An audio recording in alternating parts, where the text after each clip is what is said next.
반갑습니다. 예.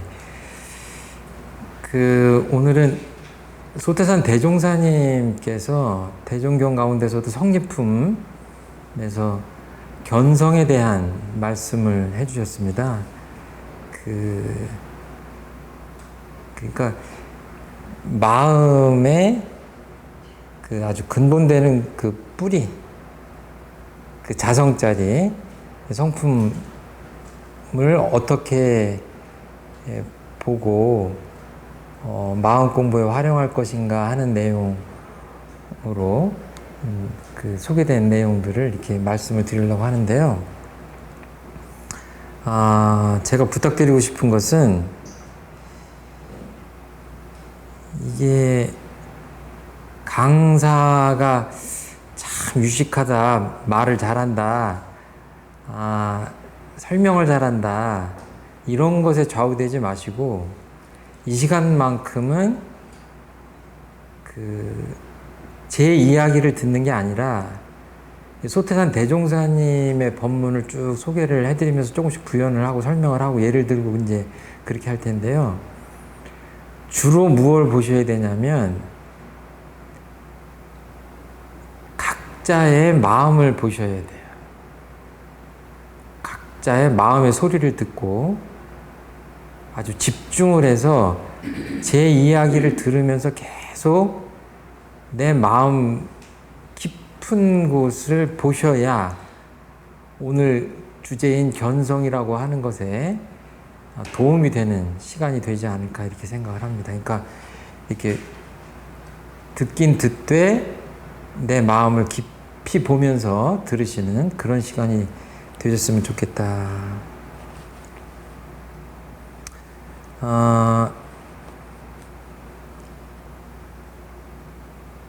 소태산 대종사님이 원불결 여셨고 그 다음에 정산종사님께서 그 대를 이으셨고 세 번째 대산종사님께서 큰 대자 滅산자 써서 대산종사님께서 종법산 위에 오르셨는데 지금 이제 저 화면에 띄운 그 한자가 무음양지 1편, 그러니까 음양이 없는 땅 한 조각, 무음양지 7, 메아리가 없는 하나의 골짜기가 있다. 또 무근수 1주, 뿌리 없는 나무 한 그루가 있다. 이런 표현이거든요. 좀 아시는 분은 아시겠지만 이런 식의 표현들을 이제 옛날 선사들이 많이 하시고 하는데 조금 독특하죠. 대종사님께서 성립공부에 대한 말씀 강조를 많이 하시니까 이 대목을 가지고 대산종사님의 어머님께서 평생 동안 연마를 하셨습니다. 견성을 하려고. 그런데 그 스승님의 어머니께서 이제 돌아가시게 됐어요. 그래서 이제 생명이 얼마 안 남았구나 하고 그거를 가늠할 수 있는 그 지경까지 왔는데 그 어머니를 우리 대산종사님께서 문병을 가시니까 어머니께서 이 평생 동안 의도 연마했던 성연마했던 이 대목을 가지고 질문을 하십니다. 이것을 좀 가르쳐다오. 그런데 어머니가 물어보시는데도 이 아들인 대산 스승, 저희한테 스승님이죠. 대산종사님께서 그거를 딱 부러지게 시원하게 답을 안 알려드렸다는 일화가 전해집니다. 법문에 있어요. 돌아가시는 마당까지도 계속 그것을 연마를 하면서 그 힘으로 생사 거래를 하시도록 하는 대종사님께서 성리는 그렇게 함부로 말로 하는 것이 아니다.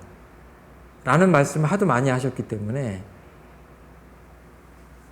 그 대산 종사님이 어머니한테 그 대답을 하시고 싶어서 입이 근질근질 하셨겠죠.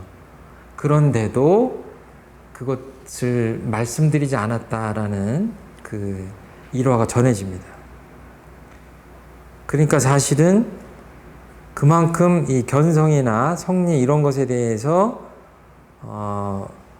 가볍게 말을 하는 것은 좀 금기시되어 왔습니다. 그렇지만 또 말로 표현하고 또 가르침을 주고받고 해야 되기 때문에 오늘도 이제 그런 자리가 될 텐데, 아무튼 예전에 선사들이나 도인들은 이렇게 많은 말로 이제 견성을 하려고 했던 것이 아니라 이제 깊이 침잠하고 관조하고 하면서 견성을 하려고 했다 하는 것들은 다 아실 겁니다. 이제 그런 것들 참고하셔서 공부하는 시간을 갖도록 하겠습니다. 방금 전에 말씀드린 그런 일화를 생각하더라도 우리 마음속에 이 알듯 말듯한 아주 근본적인 그 진리에 대한 그 의문, 이런 것들은 늘 갖고 있지 않으면 바쁜 현대인들이 깊은 마음 공부를 하기는 어렵다. 그래서 의두, 옛날엔 또 화두라고 하기도 하죠. 이제 그런 것들을 들고 이렇게 마음속에 늘 연마하는 바가 있어야 되겠다. 이런 말씀 드리고요. 성립품 8장 보시면 한번 읽어볼까요? 대종사 말씀하시기를 견성이라는 것은 비하건대 거부장자가 자기의 재산을 자기의 재산으로 알지 못하고 지내다가 비로소 알게 된 것과 같고, 솔성이라 하는 것은 이미 자기의 소유인 것을 알았으나 전일에 잃어버리고 지내는 동안 모두 다른 사람에게 빼앗긴 바 되었는지라 여러모로 주선하여 그 잃었던 권리를 회복함과 같나니라. 이제 방금 전에 말씀을 드리고 그 부연을 안 해드렸는데요. 이제 오늘 강의 제목을 제가 마음의 뿌리를 보다 이렇게 표현을 했는데요. 이 맨 끝에 보면 무근수 일주, 그래서 뿌리 없는 나무 한 그루가 있다. 나무는 되게 뿌리가 있지 않습니까? 뿌리 없는 나무는 이 세상에 없어요. 근데 이제 여기서 말하는 나무는 마음나무라고 보셔야 될 것 같아요. 여러 가지로 해석이 가능하지만, 이 나무 보면은 가지도 많고 이렇게 이파리도 많잖아요. 이제 이런 것들이 마음이라고 본다면 그 마음의 뿌리는 뭐냐? 이 식물이라는 나무의 뿌리는 눈에 보이는 그 뿌리가 있지만, 땅을 파면 뿌리가 있잖아요. 그런데 이 마음나무의 뿌리는 사실은 무형한 것이죠. 우리들이 마음을 본다 그러는데 그 마음이 나오도록 하는 그 뿌리가 있다면 그 뿌리는 어디 있는가? 없다고 하기도 하고 있다고 하기도 그러는데, 아무튼 이 식구에서는 과연 이 나무 뿌리가 없는 나무 한 그루가 있는데 이게 뭐냐? 이렇게 묻는 겁니다. 제가 보기에는 우리들의 마음을 생각하면서 그 마음나무의 뿌리라는 것이 도대체 뭐냐 하는 것들을 비유를 하면서 우리들의 성품 자리를 찾아가면 좋지 않겠냐 하는 말씀을 드립니다. 거부장자가 자기 재산을 자기 재산으로 알지 못하고 지내다가 비로소 알게 된 것과 같다. 되게 성품이라고 하면 이제 한자로 이렇게 씁니다. 한자로 이렇게 쓰는데 이제 보면 성품을 또 이렇게 쓰기도 해요. 이렇게 풍부해서 하늘로부터 이렇게 받았다라는 표현으로 쓰기도 하는데, 이제 대개는 성품 이렇게 하는데, 이 성품이라고 하는 것은 대개 뭐 성품이 좋다 이러면 사람이 인품이 좋다 이렇게 하잖아요. 그러니까 그 사람 참 성격이 좋아, 뭐 인품이 좋아 이렇게. 그런데 여기서 불교나 원불교에서 말하는 지금 견성할 때 그 성품은 그것하고는 좀 달라요. 그러니까 이렇게 습관을 잘 들이고 해서 이렇게 인격, 인품이 좋아지고 하는 그 인품, 성품이 아니라 어떻게 보면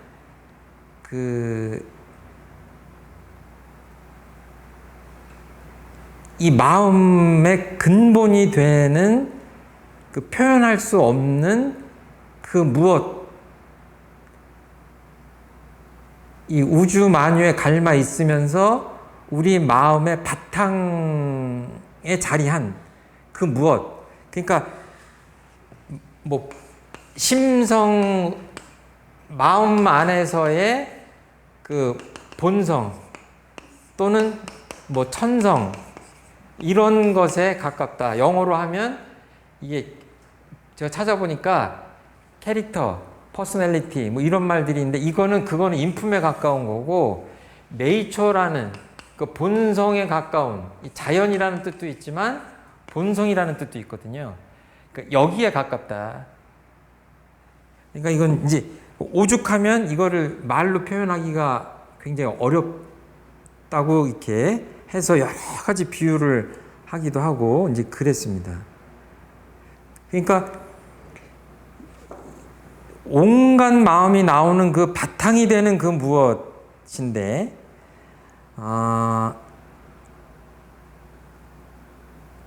그런 거예요.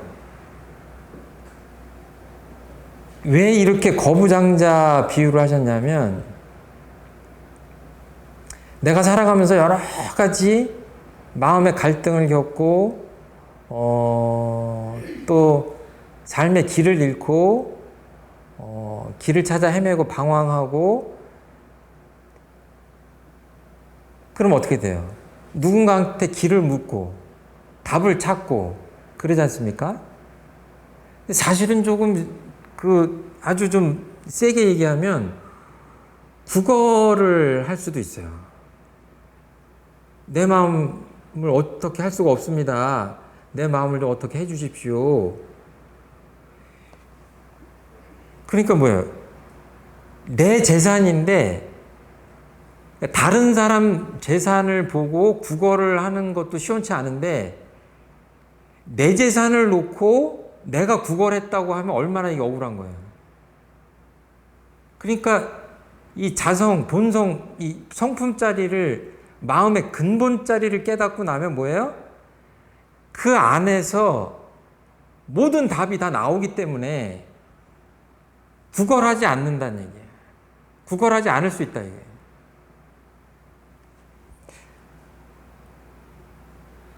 그러지 않으면은 계속 내가 목마른 사람이 되고, 배고픈 사람이 되고, 내 거를 내가 그냥 먹으면 되는데, 그게 뭐예요? 운물이 멀리 있는 게 아니라 나한테 있는 거예요.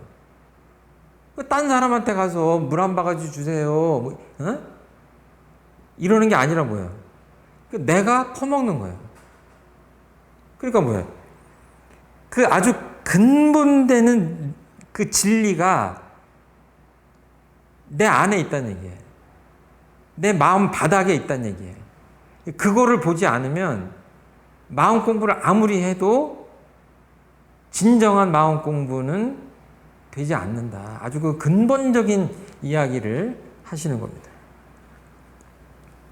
이 솔성이라고 하는 것은 거느린다는 얘기예요. 그러니까 내 마음이 내 마음대로 안 된다 그러면 뭐예요? 마음도 거느리지 못하는 거예요. 그렇게 되려면 뭐예요? 근본을 알아서 근본을 다스리고 거느릴 줄 알아야 내 마음이 내 마음대로 되겠죠.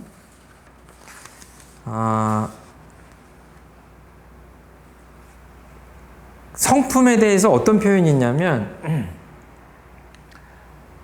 여기 한번 보이시는 분은 보세요. 성품은 본연의 체요. 성품에서 정신이 나타나나니 정신은 성품과 대동하나 영영한 감이 있는 것이며 정신에서 분별이 나타날 때가 마음이요.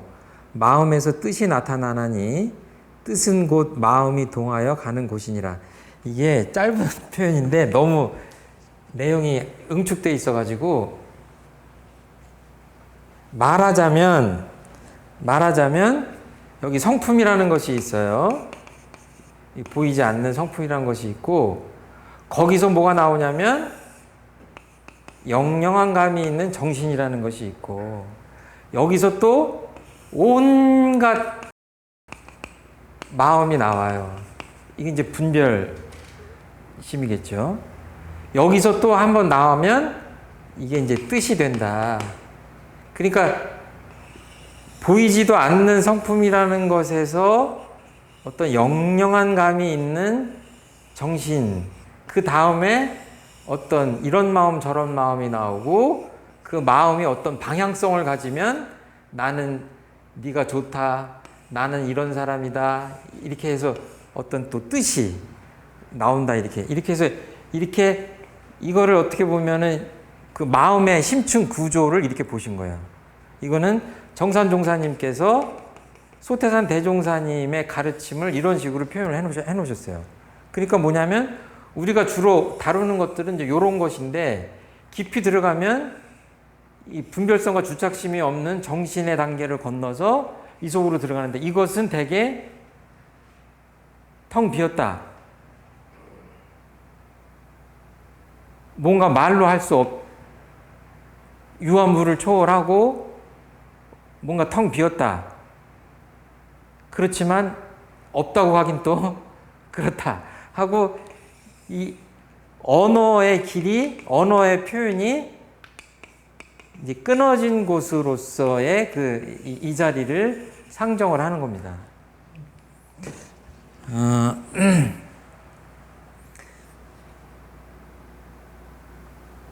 근데 어떤 표현이 또 나오냐면 이론은 진리는 언어도단의 입정처다. 이게 이제 그 이론상서문에 나오죠. 그리고 유무초라는 자리고 천지부모 동포 법률의 본원이고 재불조사 범부 중생의 성품이다. 이런 표현이 나와요. 이게 좀 어려운데 그래도 법문을 좀 소개를 해드려야 될 것 같아서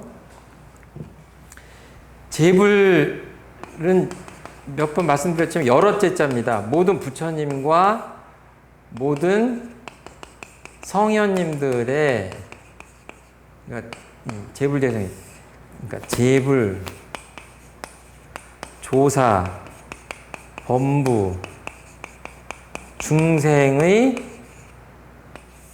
성품이다. 이렇게 말씀하셨어요.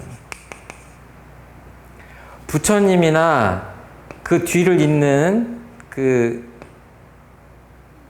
조사분들, 큰 스승님들, 보통 사람이나 어리석은 사람이나 이제 이런 것들을 다 이렇게 층위가 다른데도 불구하고 공통적으로 갖고 있는 그 무엇이 있다 이거예요. 마음에. 부처님만 있고 나는 없고 어리석은 사람한테는 없는 그런 게 아니라 다 있다 이거예요. 이거는 굉장한 뭐랄까요? 좀 서양식으로 얘기하면 구원의 메시지입니다. 가장 근본되는 진리가 우리 안에 있는데 아주 특별한 성현이나 부처님들한테만 있는 게 아니라 우리 안에도 있다 이거예요. 거기서부터 성품이라고 하는 것서부터 마음이 바라는데 이것들은 이미 다 공통적으로 갖고 있기 때문에 의심하지 말란 얘기예요. 그런데 그 다음에 마음 공부를 얼마나 잘 하느냐 못하느냐에 따라 마음을 잘 쓰느냐 못하느냐에 따라 선악이 관리고 행복과 불행이 갈릴 뿐이다. 이렇게 보시는 거예요. 그러니까 뭐예요? 그 근본되는 바탕자리는 같다 이거예요.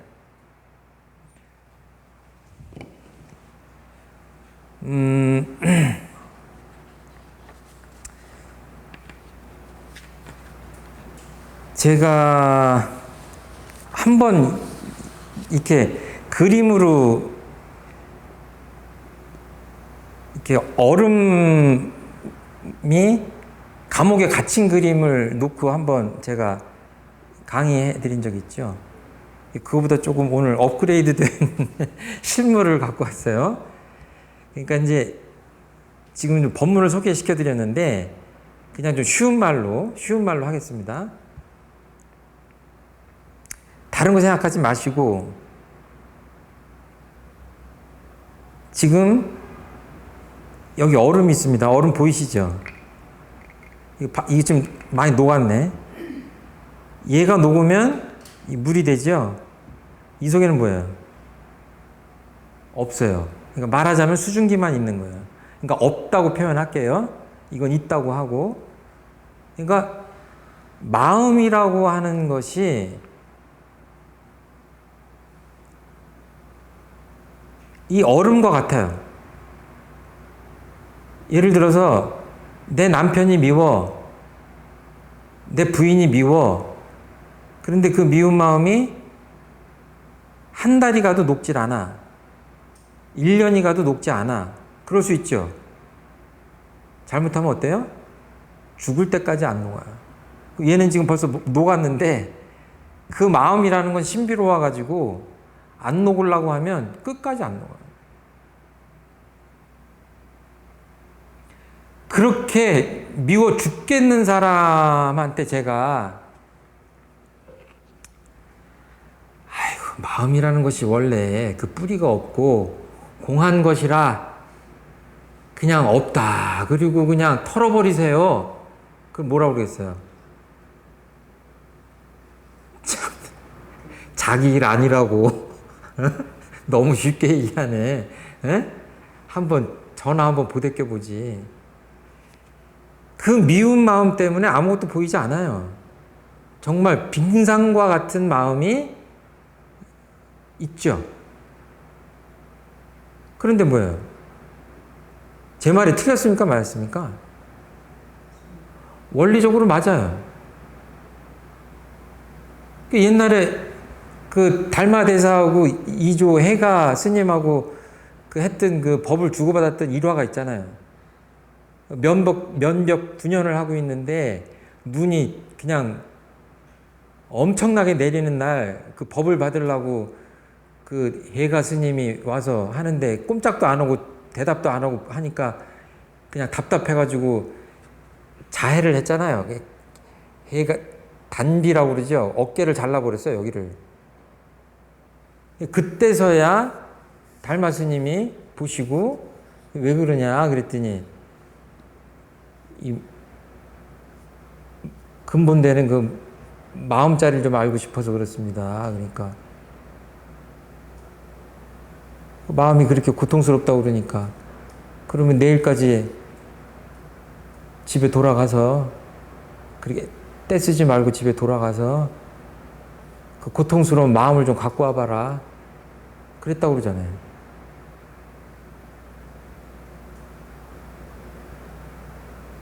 죽기 살기로 지금 문답감정을 하는 겁니다. 죽기 살기로 스승님한테 물어서 부처님의 이 마음 공부의 진수를 알아채려고 지금 하는 건데, 그래갖고 집에 와서 하루 종일 찾으니 있는 것 같기도 하고 없는 것 같기도 하고 그러잖아요.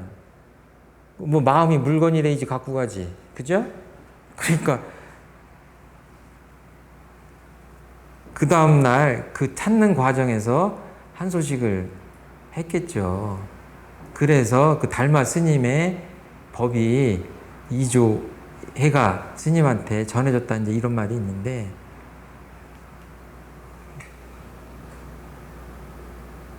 그런 모든 일화가 가리키는 바다가 뭐냐면 결국은 그 있는 듯 없는 듯한 마음을 어떻게 하면 깨닫고 그것을 어떻게 하면 잘 쓸 것이냐, 이제 그런 것하고 연결되어 있는 거죠. 얘가 녹아서 물이 됐다가 물이 또 녹아서 증발해서 공기가 되죠. 그러면 그 반대도 될 거 아닙니까? 이 공기가, 수증기가 하나들 모이면 물이 되고, 물이 또 일정한 조건에 다다라서 뭉치기 시작하면 얼음이 되잖아요. 마음도 그것과 같다. 마음도 그것과 같다. 이쪽에서 이쪽으로도 갈 수 있어야 되고, 이쪽에서 이쪽으로도 갈 수 있어야 된다. 마음을 다룰 수가 있는 거죠. 있는 마음도 없애기도 하고, 없는 마음을 있게도 하고, 또 착한 마음이 왜 악한 마음으로 되는지도 알고, 왜 악한 마음이 착한 마음으로 변하는지도 알고, 이렇게 되는 거잖아요. 그죠? 그 힘이 아주 능력이 있는 사람은 뭐예요? 우리들은 이 마음을 한번 녹이려면 10년, 1년 또는 한 달 이렇게 걸릴 수 있는데, 마음에 힘이 있는 분들은 어때요? 얼음이 아니기 때문에 순간적으로 녹이시는 거예요. 부처님 같은 분들. 그게 뭐예요? 그게 마음의 자유예요. 마음에 이런 것들이 꽉 찼는데, 그래, 마음의 뿌리라는 것이 원래 공한 것이지 하고 비운 다음 뭐예요? 누구한테 억울한 얘기 듣고, 아까 마치 그냥 무슨 이상한 욕도 듣고, 죄도 안 졌는데 그냥 억울한 얘기에 대해서 잠이 안 와. 잠깐 잠이 안 오는 건 모르는데 이 사람이 석 달여를 잠이 안 와. 이건 뭐예요? 견성한 사람이 아니야. 자기 전에 에이 털어버려야지 그러면 털을 수 있어야, 녹여버려야지 그럼 녹일 수 있어야 그 사람이 그래도 견성을 했다고 하는 거 아니냐. 물론 견성했다고 견성도 천층만층이라 조그만 사람, 아주 힘이 있게 견성을 한 사람 다 그 심층의 차이는 있겠지만 아무튼 그렇습니다. 그러니까 저 인간은 원래 악해, 저 사람은 원래 못 됐어, 이렇게 얘기하면 뭐예요? 그럼 반쪽이에요. 언제 변할지 몰라요. 마음 공부하면 팔자가 변한다고 하는 말이, 왜? 마음의 근본을 봤기 때문에 녹이고 싶은 마음들을 녹여버리고 새로운 마음들로 채우면 뭐예요? 그것들이 인격이 되는 거예요. 인품이 되는 거예요. 새 인생이 개척되는 거죠. 그러려고 이 견성이라고 하는 것이 필요하고 공부를 하고 이런 거죠.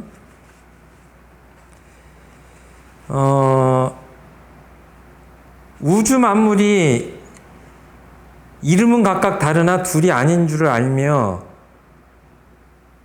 그런 대목이 나오죠. 이론상 법에 보면. 이게 뭐예요? 얼음이죠. 물이죠. 수증기, 공기죠. 이것이 다 달라요. 얼음은 얼음이지 얼음이 물입니까? 물이 아니잖아요. 제가 어려운 영어를 한번 써봐야 되겠네. 아이스, 또 물은 물이고 공기는 공기지 둘이 같지 않잖아요. 그렇죠?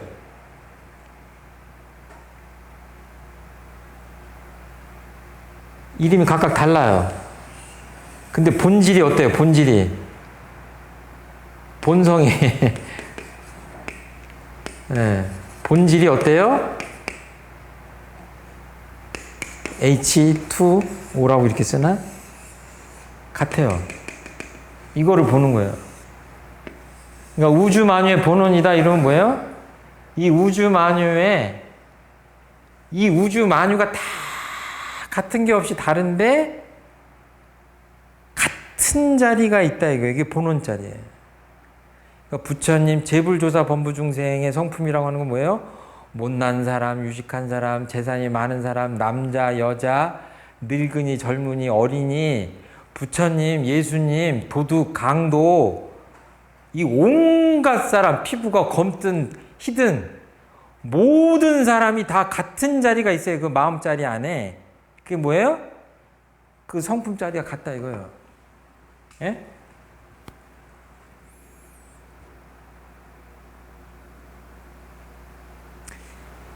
자, 요게 요렇게 얼음은 얼음이고 물은 물이고 이렇게 나눠져 있다. 모든 만물이 다 나눠져 있다. 나눠져 있어요. 너는 너고 나는 나야. 예? 너는 너고 나는 나야. 이게 경계선이죠. 경계선. 경계선. 다 담장을 치고 이렇게 있어요. 얼음, 물, 수증기, 얼음, 물, 수증기 다 달라. 이름이 각각 달라요. 근데 제가 뭐라고 그랬어요? 본질이 같다 그러면 어떻게 돼요? 이게 없어지는 거예요. 이게. 여기를 넘어설 수가 없었는데, 담장이 높아서 넘어설 수가 없었는데, 이게 무너지는 거예요. 이게 뭐예요? 이게 자유예요.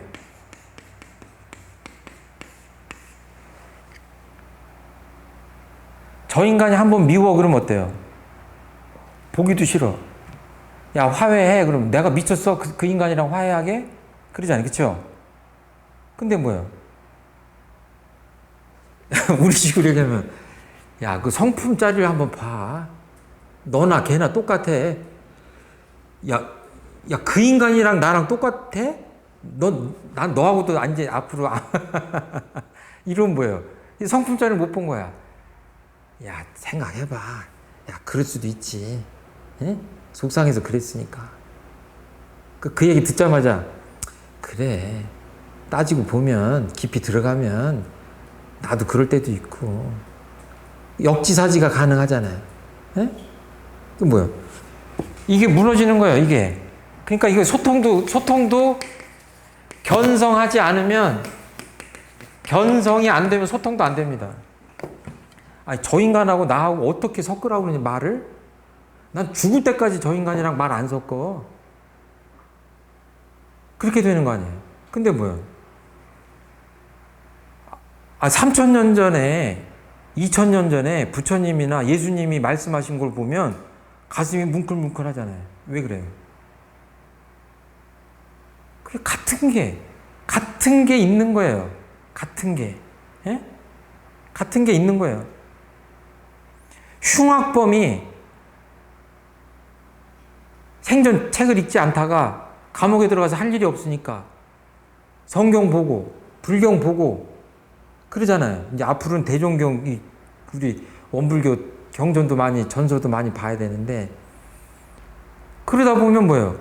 그분들이 살아계신 분도 아닌데 그 문자를 통해서 그분들 마음하고 이게 통해지잖아요. 그러면서 소통이 일어나잖아요. 그러면서 마음의 변화가 일어나잖아요. 이런 것들이 다 뭐예요? 이런 것들이 다 이런 것들하고 관계되어 있다. 저는 그렇게 생각합니다. 그러니까 얘가 얼음은 얼음이고 물은 물이고 수증기는 수증기라서 절대로 같지 않다고 하는 것은 뭐예요? 견성의 소식이 아니에요. 견성의 소식이라는 건 뭐예요? 달라. 그래, 달라. 같아.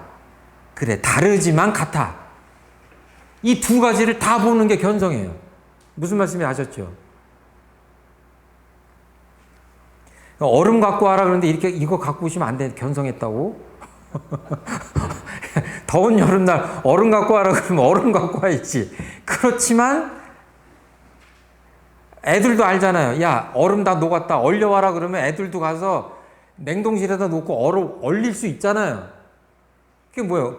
애도 아는 거야. 얘를 얼리면 얼음 되고 얼음이 녹으면 물 된다는 걸 애들도 알아. 근데 뭐야? 지금 성품짜리로 하면 뭐예요? 우리 마음도 그렇다는 얘기예요. 예.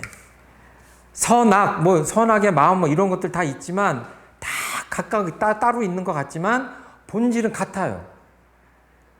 이 천만 가지 이 마음이 나오는 그 바탕을 봐버리면 이 많은 마음들을 다 이해할 수 있다 이거죠. 그러면 그 마음들을 다스릴 수 있고 잘 쓸 수 있다 이거예요.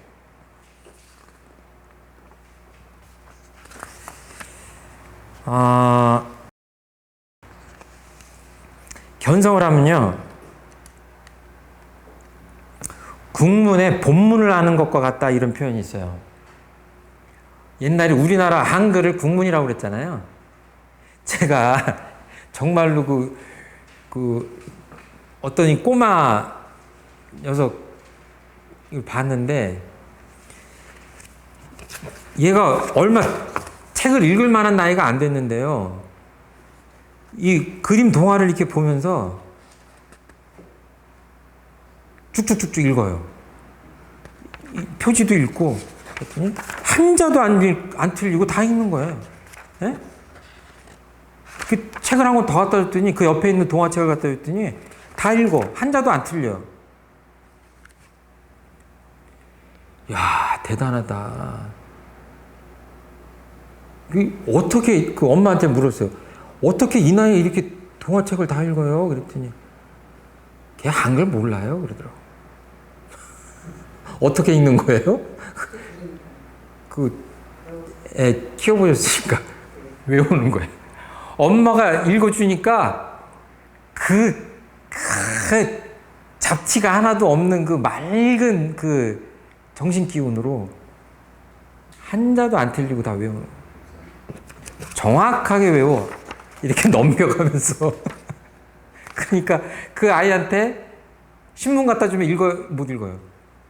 못 읽어요. 그 아이는 뭐예요? 국문의 본문을 알아요, 몰라요? 모르는 거예요. 이 원리를 안다는 겁니다. 자, 견성을 하면 어찌 되나이까 그랬더니 어떤 표현을 하셨냐면, 우주 만물의 본래 이치를 알게 되고 목수가 잣대와 먹줄을 얻은 것 같이 되나니라 그러셨어요. 이거 우리 예은 씨한테 부탁했더니 잘 찾았는데, 이거 아시죠? 연세 지긋하신 분들은 다 아시죠? 이거 뭔지 아세요? 먹통이라고. 먹통. 이렇게 생긴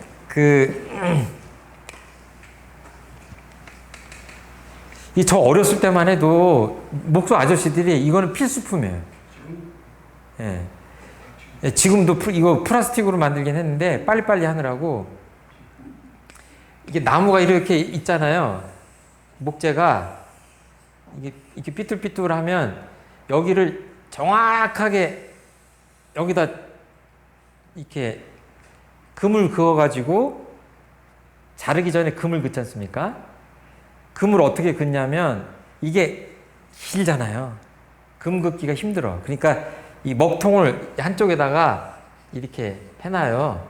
그럼 이 속에 뭐가 들었냐면 실이 들었어. 먹줄이라고 그래, 먹줄. 끝에 보면 이렇게 그 뾰족한 쇠가 있잖아요. 그러니까 쭉 그 먹줄에다가 이 속에 먹이 들어있죠. 그 속에 이제 실을 넣으니까 어때요? 실에 먹이 묻잖아요. 까만 게.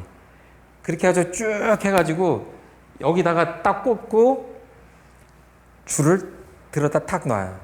그러면 한꺼번에 직선으로 탁 금이, 먹줄이 딱 가죠. 그걸 가지고 자르는 거예요. 그러니까 그러니까 견성을 한다고 하는 게 뭐 비유하자면 그런 거예요.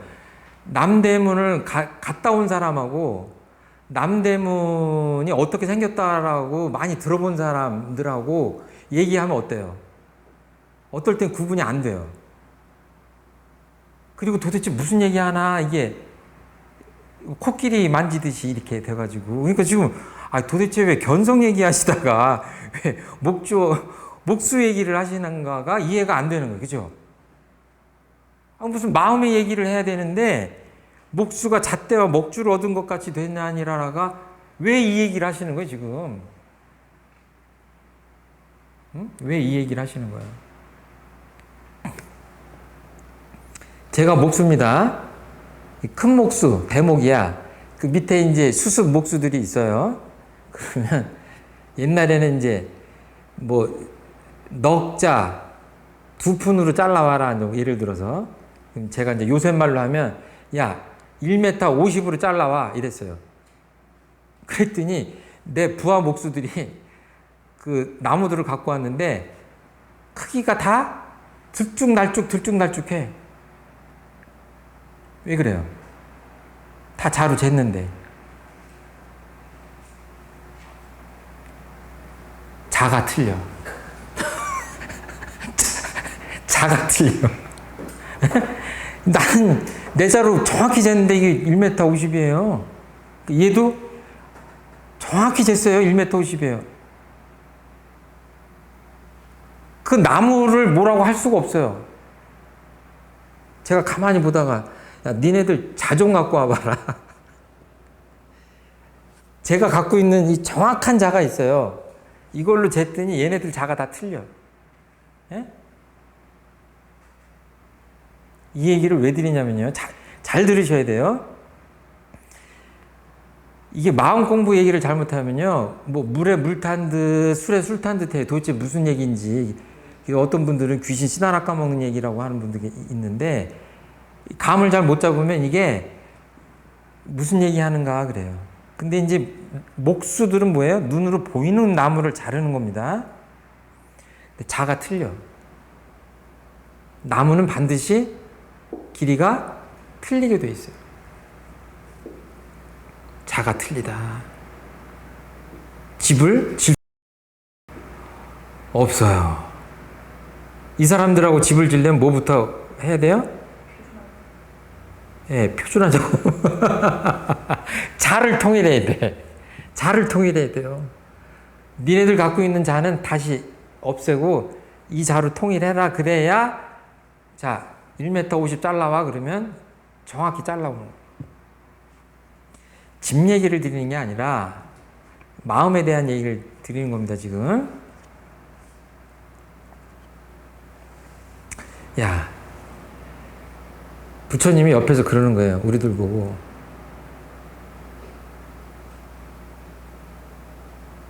그렇게 마음 쓰면 안 될 것 같은데요?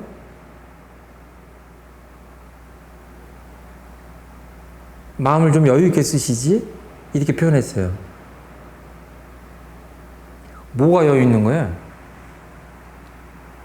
얼만큼 어떻게 써야 여유 있는 거예요?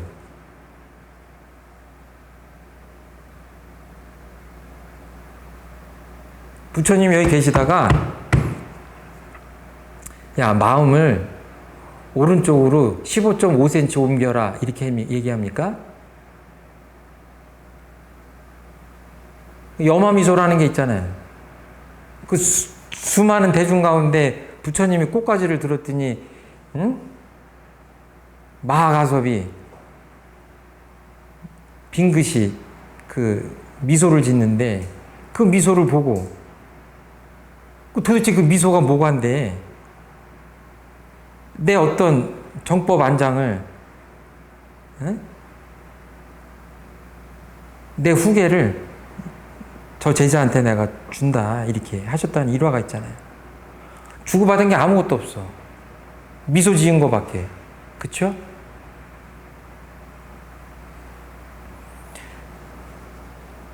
마음을 적당히 쓰세요. 마음의 대중을 잡으세요. 중도를 잡으세요. 이런 게 뭡니까? 알아들으실 수 있으시겠어요? 마음의 표준을 잘 잡으셔야 됩니다. 다 틀려요. 듣는 사람마다 다 틀려요. 근데 만약에 견성한 사람들이 있다고 한다면 그 사람들은 알아들어요. 부처님이 지금 대중을 잡아라, 중도를 잡아라, 적절하게 해라 이 상황에서 이렇게 표현하셨을 때 저분이 나한테 요구하는 것이 무엇인지를 정확하게 알아요. 그래야 견성한 거예요. 왜? 잣대가 같아요. 부처님의 잣대와 내 잣대가 같아요. 그 무형한 잣대가 같아요. 이것이 같지 않으면 뭐예요? 법을 주고받을 수가 없어요. 예수님께서 황금률이라는 게 있습니다. 골든 룰이라는 황금률.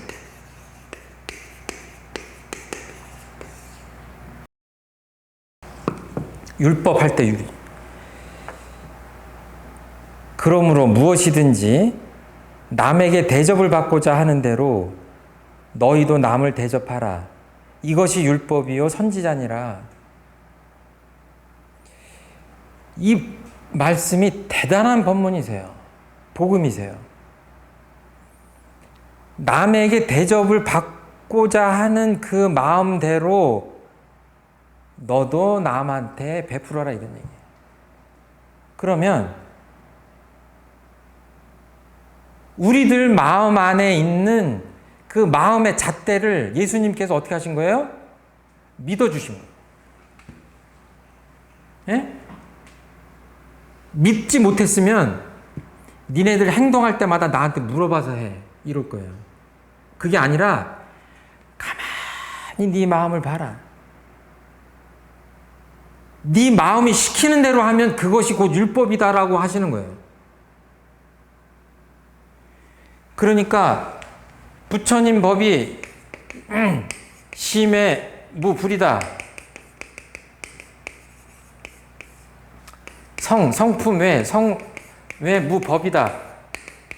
성품밖에 법이 없고 마음밖에 부처가 없다라고 하는 이 말이나 지금 니네들이 잘 생각해봐. 다른 사람한테 대접 받고 싶은 그 마음이 있을 거 아니냐? 그러면 그 마음 그대로 상대방한테 베풀어라. 공자님은 뭐라고 하셨냐면 기소불욕이면 물시연이라 그러셨잖아요. 내가 하고 싶지 않은 그거를 잘 봐서 그런 것들은 다른 사람한테 하지 말라는 얘기예요. 왜? 다른 사람도 그거 바라지 않으니까. 이런 말씀들이 다 뭐냐면 그 근본되는 마음의 잣대가 우리들 마음에 다 있다는 얘기예요. 그런데 이거를 마음 공부를 안 한 상태에서 곡해를 해버리면 뭐예요? 부처님이나 공자님이나 예수님의 말씀을 자기 마음대로 해석할 수가 있는 거예요. 오히려 그러니까 말을 바꿔보면 범부 중생들이 우리들 마음을 못 믿어서 부처님이나 예수님이나 공자님을 믿는 건데 뒤집어서 보면 그분들이 오히려 우리들의 깊은 마음을 믿어주신 거예요. 그러니까 이런 법문을 하신 거예요. 부처님께서 이 마음은 우리들 마음이에요. 우리들 마음이 곧 부처다라고 계속 얘기하신 거예요. 예수님도 지금 그 말씀을 하시는 거예요. 율법을 밖에서 구하지 말란 얘기예요. 그 마음이 내 마음 안에 있다는 얘기. 근데 그것은 탐욕에 물들고 감정에 물들고 이런 것이 아니라 아주 조촐한 원래 그것. 그러니까 바깥에서 구한다고 하면 어두운 세상을 살아가면서 길을 잃었을 때 어두운 길에서 어떻게 해요? 달빛에 의지한다든지 후라시에 의지한다든지 헤드라이트에 의지한다든지 횃불에 의지한다든지 그럴 거 아니에요. 그 법등명, 자등명이라는 얘기가 있지 않습니까?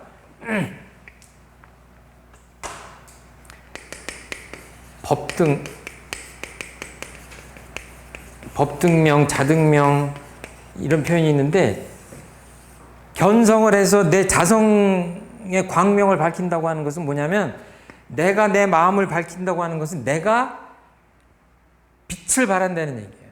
지혜의 힘을 발한다는 얘기예요. 내가 발광체가 되는 거예요. 그럼 뭐예요? 어두운 길을 가면 누군가한테 빛을 비춰달라고 하는 게 아니라 내가 가면 뭐예요? 길이 밝아지겠죠. 그러니까 모든 부처님들과 성현님들께서 마음을 깨닫고 깊은 그 마음의 바닥자리를 이 자성자리, 근본되는 그 자리를, 우리의 본성자리를 보라고 하는 게 뭐냐면, 그걸 봐야 근본적으로 밝아진다. 그러지 않으면 계속 바깥에서 구해야 된다는 얘기예요. 율법에서 구해야 되고, 이름난 선지자한테 가르침을 받아야 되고, 이제 밖에서 광명을 구해야 된다. 그러지 않을 수 있다. 이게 우리 안에 광명이 있다. 그래서 종교의 문에 성리를 밝힌 바가 없으면 이는 원만한 도가 아니니 성리는 모든 법의 조종이 되고 모든 이치의 바탕이 되는 까닭이니라 하는 성리품 9장 말씀이 있어요. 성리라고 하는 것은 이제 성리 그럴 때 이거는 우리의 자성 원리를 얘기하는 거고, 이치 그러면 우주의 원리를 얘기하는 겁니다. 그러니까 이거는 내면이라면 이건 바깥이라고 하는 건데 결국은 같은 거죠. 이게 통해져 있다는 얘기인데, 이것의 바탕에 있지 않으면, 그러니까 이 성품자리의 바탕에 있지 않은 종교는 원만한 도가 아니다. 교의품에서 어떤 말씀까지 하셨냐면 사도다 이런 표현도 하셨어요. 그릇된 길이다. 그러니까 뭐예요? 끊임없이 내 마음의 바닥을 보고 마음의 뿌리를 보고 내 안에 이 근본적인 진리가 있고, 부처님들이나 예수님이나 공자님이나 많은 성자분들께서 근본 진리로 삼으시고 근본적인 그 잣대로 삼으신 그 척도가 우리 안에도 고스란히 있다라고 하는, 그것을 믿는 것이 내 자성을, 어떻게 보면 자성불 신앙이죠. 내 안에 부처가 있다고 하는 것을 믿는 겁니다. 그리고 거기서부터 바라는 마음들을 이제 원리를 알기 때문에 비로소 마음을 다스리는, 마음을 쓸 수 있는 그 용심법의 단계로 나아가는 거다. 그러니까 이 마음을 다스리고 마음을 쓰고 하는 그 전제로서 그 근본자리부터 보고 해야 되지 않겠는가 하는 것이 이제 견성에 대한 말씀이 아닌가 이렇게 생각을 합니다. 오늘 뭐 이렇게 제가 드린 말씀이 무슨 답이라기보다는 대종사님 말씀을 약간 소개시켜 드리고 거기에 대해서 조금 설명을 드린 정도고, 이 공부는 진짜 아무리 강조해도 지나치지 않는 공부인데, 늘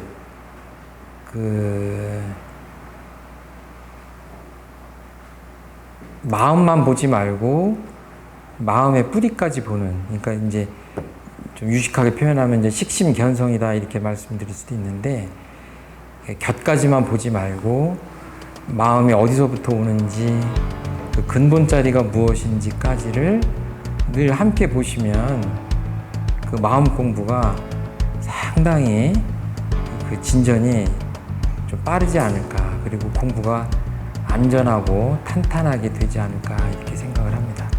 오늘 공부 여기까지 마치도록 하겠습니다. 감사합니다.